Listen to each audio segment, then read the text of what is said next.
E nesta tarde eu quero falar com você sobre um encontro para a vida eterna. Um encontro para a vida eterna. O pastor Tim Keller, ele disse o seguinte: Jesus não foi apenas um cara legal que fez o bem no mundo. Você não crucifica caras legais, você crucifica ameaças. Quem matou Jesus? Será que foram os judeus quando gritaram crucifica? Será que foi Pilatos, o governador romano, quando lava suas mãos? Ou Judas quando traiu? Eu e você temos parte na morte de Cristo. O nosso pecado levou ele para a cruz do Calvário. Na cruz, aquele que nunca tinha conhecido o pecado, sentiu sobre si todo o pecado do mundo. O amor de Deus é algo imensurável. Não há possibilidade de medirmos e até mesmo de entendermos o amor de Deus. O perdão e a misericórdia de Deus estão além da nossa compreensão. Gálatas 1, de 3 a 4, o apóstolo Paulo nos diz o seguinte: a vocês graça e paz da parte de Deus, nosso Pai, e do Senhor Jesus Cristo, que se entregou a si mesmo por nossos pecados, a fim de nos resgatar desta presente era perversa, segundo a vontade de Deus e Pai. Jesus, ele se entregou de forma voluntária para nos resgatar. A cruz não foi uma punição, a cruz foi uma substituição. Jesus veio ao nosso encontro, não somos nós que vamos ao encontro dele, mas ele veio. Ele veio a essa terra, ele se torna homem como eu e você, para nos resgatar desse mundo perverso. A cruz que era nossa, ele decide carregar. A humilhação que era nossa, ele decide suportar. Esse encontro nos trouxe salvação e nos levará a uma vida eterna. Amém? Jesus pavimentou a estrada. Jesus tirou as barreiras. Jesus trouxe luz para o caminho. Jesus veio revelar o Pai. Agora, Jesus não age de acordo com as nossas expectativas. Nós queremos um Deus grande e poderoso, mas que caiba na nossa cabeça. A verdade do cristianismo não é sobre um conceito ou uma religião, mas sobre uma pessoa. E Ele é Cristo. Ele é suficiente. Ele é o nosso pão fresco que desceu do céu. O convite nesta tarde é: coma desse pão. O convite é: coma desse pão. E quando nós comemos desse pão, nós anunciamos a mensagem da morte e ressurreição. Anunciamos o plano da salvação. A mensagem é: Jesus morreu para nos dar vida. Jesus veio nos trazer salvação e veio nos resgatar. Há uma palavra no grego para salvação que se chama sozo. Diga comigo, sozo.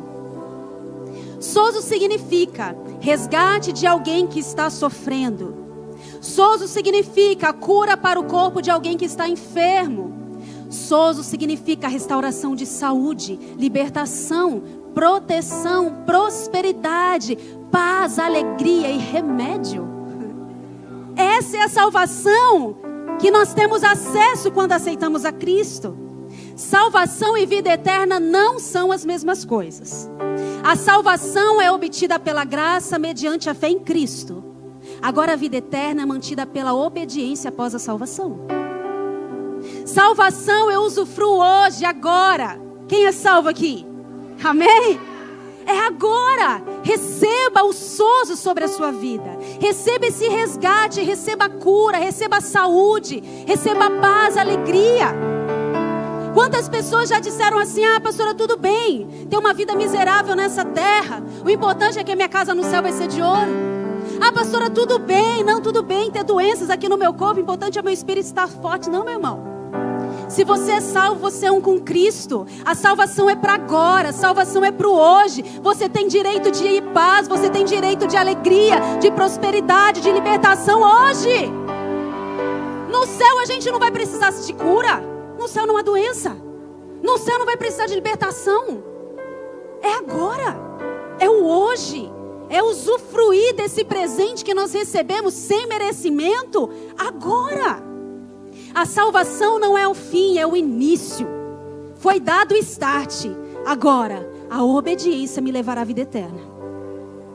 Lucas 18, 29 e 30 diz o seguinte: e respondeu-lhe Jesus: digo-lhes a verdade, ninguém aqui tenha deixado casa, mulher, irmãos, pai ou filhos, por causa do reino de Deus, deixará de receber na presente era, agora, muitas vezes mais, e na era futura, a vida eterna.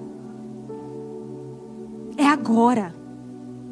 É agora. Eu declaro o sozo de Deus sobre a sua vida. Levante a sua mão direita. Espírito Santo de Deus, eu declaro sobre a tua igreja salvação, sozo de Deus, libertação, cura, cura, prosperidade, abundância, alegria, paz, o bálsamo sobre as feridas, Espírito Santo. Visita lugares desconhecidos por nós e cura nossa alma, Espírito Santo. Cura lugares que estão ainda, Senhor Jesus, desconhecidos por nós, mas que o Senhor conhece. Cura-nos, Pai, nós tomamos posse daquilo que o Senhor já nos entregou. Sozo sobre o teu povo, sozo sobre a tua igreja, em nome de Jesus. Nós vamos ler aqui essa história sobre os ladrões da cruz. Quando nós olhamos para essa história que está lá em Lucas 23, de 33 a 43, que diz o seguinte: quando chegaram ao lugar chamado Caveira, ali o crucificaram com os criminosos, um à sua direita, outro à sua esquerda.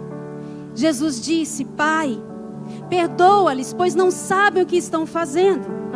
Então eles dividiram as roupas dele, tirando sortes. O povo ficou observando e as autoridades o ridicularizavam. Salvou os outros, diziam: salve-se a si mesmo, se é o Cristo de Deus o escolhido. Os soldados, aproximando-se, também zombavam dele, oferecendo-lhe vinagre, diziam: se você é o rei dos judeus, salve-se a si mesmo. Havia uma inscrição acima dele que dizia: este é o rei dos judeus. Um dos criminosos que ali estavam dependurados lançava-lhe insultos: você não é o Cristo? Salve-se a si mesmo e a nós. Mas o outro criminoso repreendeu, dizendo: você não teme a Deus, nem estando sobre a mesma sentença? Nós estamos sendo punidos com justiça, porque estamos recebendo o que os nossos atos merecem. Mas este homem não cometeu nenhum mal. E então ele disse: Jesus, lembre-te de mim quando entrares no teu reino. E Jesus lhe respondeu: eu lhe garanto hoje, você estará comigo no paraíso. Você pode aplaudir e glorificar o nome do Senhor Jesus?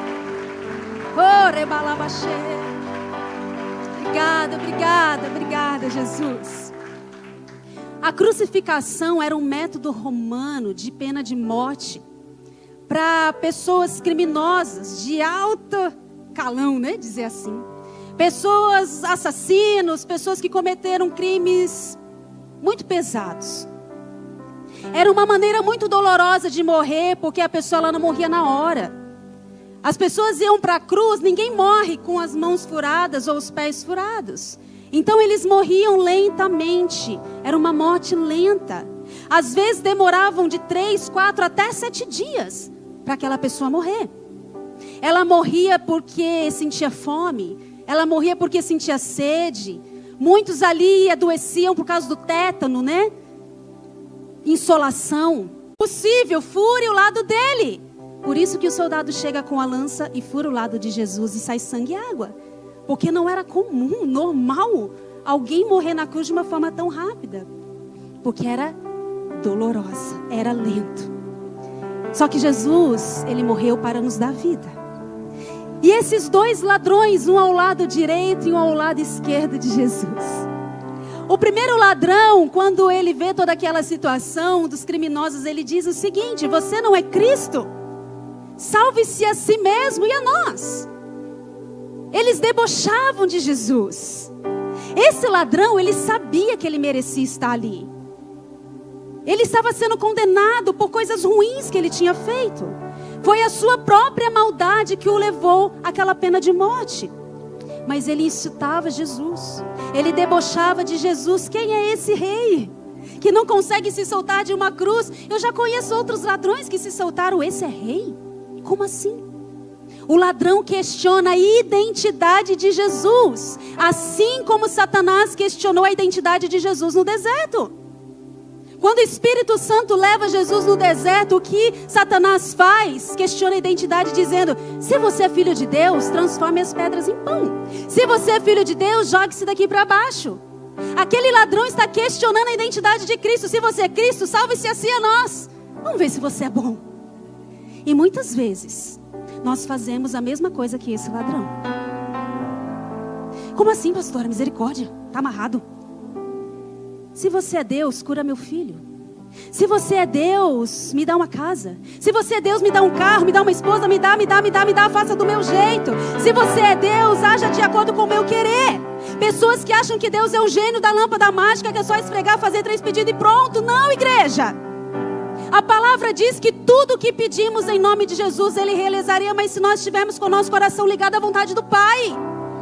Deus não tem obrigação de fazer coisas que não estão ligadas ao coração dEle. E muitas vezes a gente está, se você é Deus, mas Deus não fez do jeito que eu quis, Deus não me deu o que eu queria, não quero mais esse Deus não é tão bom assim, esse Deus não é tão bom para mim, então eu vou embora, eu vou servir outros deuses, eu vou servir a mim mesmo. Muitas vezes agimos como esse ladrão, questionando a Deus. Deus é especialista em realizar milagres, quem crê nessa verdade? Mas se o milagre não acontecer na sua vida, Ele vai continuar sendo Deus. Se as coisas não acontecerem como você quer na sua vida, Ele continua sendo Deus. Se tudo der certo, Ele é Deus, mas se não der, Ele continua sendo Deus. Você sabe por que Judas traiu Jesus? Não era porque ele queria 30 moedas de prata. Porque a Bíblia diz que depois, quando ele se enfoca, ele lança aquelas moedas na terra. Judas traiu Jesus porque ele não correspondeu à expectativa dele. A expectativa de Judas e de tantos outros judeus era de que o Salvador viesse para assumir o governo da época. Israel estava sob o jugo de Roma. Roma conduzia Israel sobre jugo, sobre pressão, sobre escravidão. E a expectativa de todos era: o Messias virá. E ele vai tomar o governo, ele vai tomar esse poder. O Salvador virá, uma grande revolução política vai acontecer. Mas quando os discípulos queriam agir com força, Jesus agia com humildade. Lucas 22:49 diz o seguinte: ao verem o que ia acontecer, o que ia acontecer seria Jesus sendo levado pelos soldados. Ao verem o que iria acontecer, o que estavam com Jesus lhe disseram: Senhor, atacaremos com espada. Um deles feriu o servo do sumo sacerdote, decepando a orelha direita. Jesus, porém, respondeu: basta. Tocando na orelha do homem, ele o curou. 3 anos, esses discípulos caminhando com Jesus. 3 anos, Pedro tinha uma espada guardada, escondida, esperando a hora certa de Jesus falar assim: vamos para a guerra, vamos matar todo mundo, vamos assumir o governo, ó, cabeça decepada dos romanos. Eles estavam prontos. Quando os soldados romanos chegam para pegar Jesus ali no jardim do Getsemane, Pedro falou: é agora, já tira a espada, decepa a orelha do soldado. Gente, eu imagino Jesus olhando aquilo: Pedro, 3 anos, você não entendeu nada. Jesus pega a orelha do coitado do soldado, gruda ali com super bonda e vai, tá tudo certo, vai embora, meu filho. Não foi isso que eu quis dizer. 3 anos ensinando esses homens. Os discípulos estavam preparados para a guerra. Eu imagino Judas traindo seu mestre com um beijo, imaginando: é agora que ele vai se revelar, é agora que ele vai falar: fogo do céu desce e queima todos esses romanos. Eu acredito que Judas estava esperando: é agora. Eu conheço ele, eu sei das histórias, eu vi tantos milagres acontecendo. Mas não acontece, expectativas frustradas. Aquilo que eles esperavam não aconteceu. E Judas nos mostra que nós podemos estar perto de Jesus, Podemos chamar Jesus de mestre, conhecer o que ele faz, conhecer as suas histórias, mas não receber salvação. Porque a salvação requer transformação. Salvação requer transformação. Judas não foi transformado. Pedro sim depois. Vocês conhecem a história. Mas a expectativa que Judas tinha foi frustrada. Porque Deus ele não veio corresponder às suas expectativas. Jesus ele veio obedecer e cumprir a expectativa do coração do Pai. Jesus veio revelar o Pai, que até então as pessoas conheciam como Deus. Mas Jesus vem nos dar acesso, Ele é Pai. Ele é Pai. Nós julgamos muitas vezes quando Jesus perdoa o ladrão da direita. O ladrão 2. Mas eles mereciam a condenação, pastora, sim. Merecia estar naquela cruz, sim, sim. Mas muitas vezes nós queremos que Deus haja de acordo com a nossa justiça própria. Com a nossa justiça própria. O ladrão 2 era errado tanto quanto o primeiro. Era assassino tanto quanto o primeiro. Mateus diz que ele também debocha de Jesus. Lucas não diz, mas Mateus diz os dois. Direita e da esquerda, os dois debocharam de Jesus. Mas na caminhada, nessas poucas horas em que Jesus esteve ali com ele, algo mudou no coração desse ladrão número 2.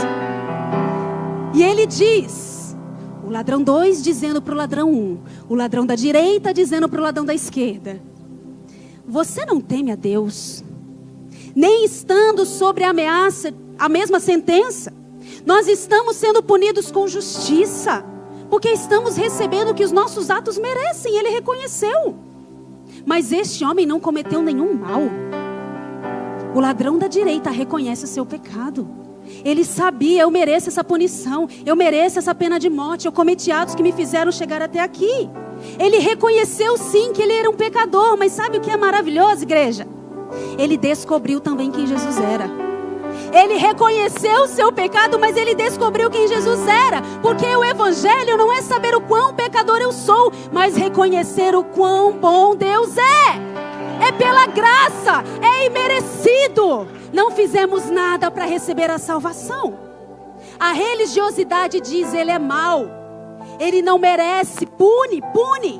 E essa seria a sentença de muitos de nós aqui. Ele é mau.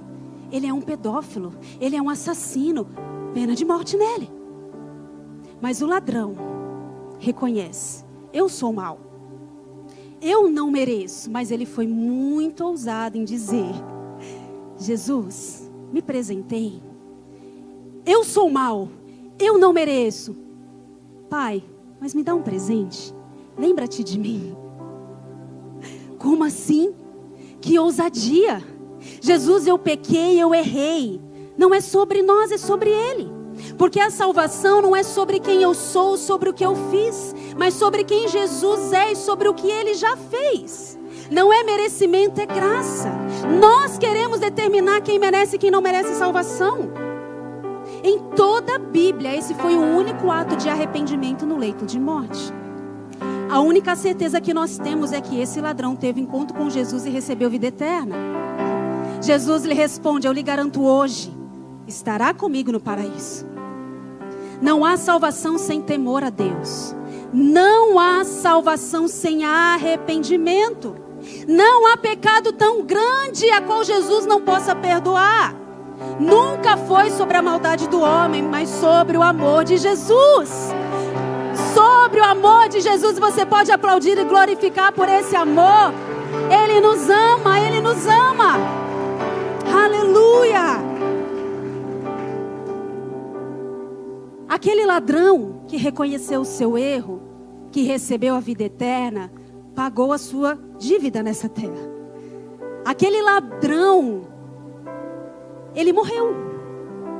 Sobre a cruz ele morreu, ele pagou a sua punição, ele pagou pelos seus erros. Porque todo pecado tem uma consequência, e uma hora a conta chega, igreja.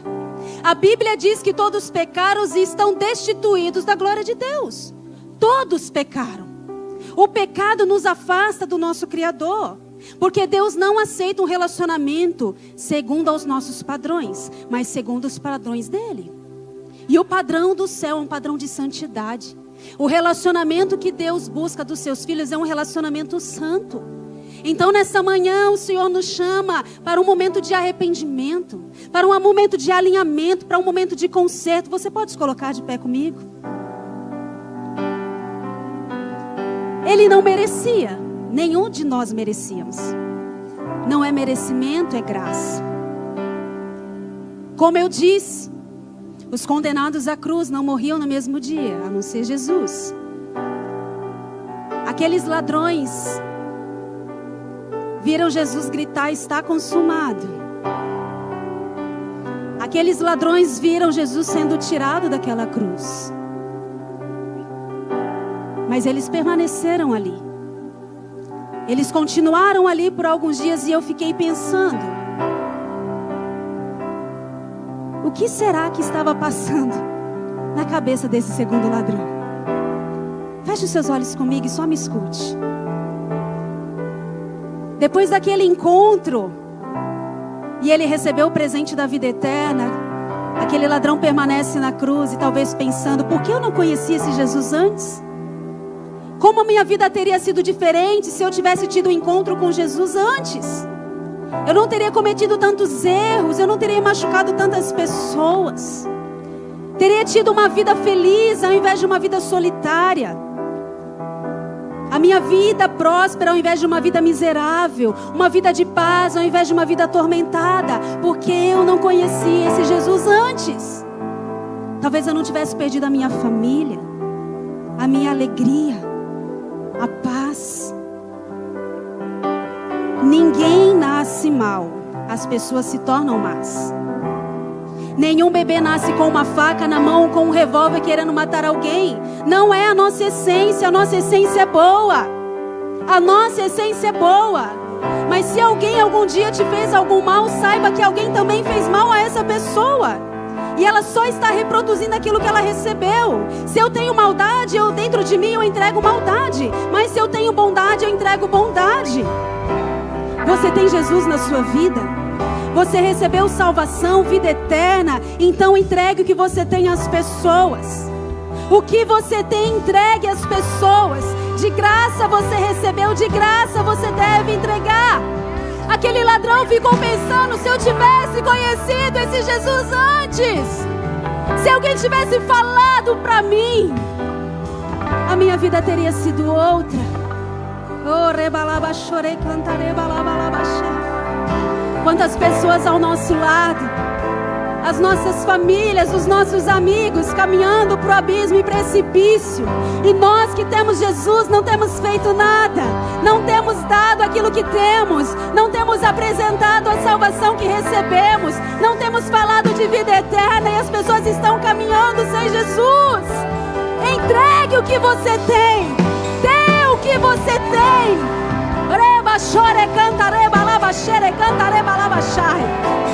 Não há pecado tão grande que Ele não possa perdoar. Nada do que você tenha feito é tão grande que Jesus não possa te perdoar.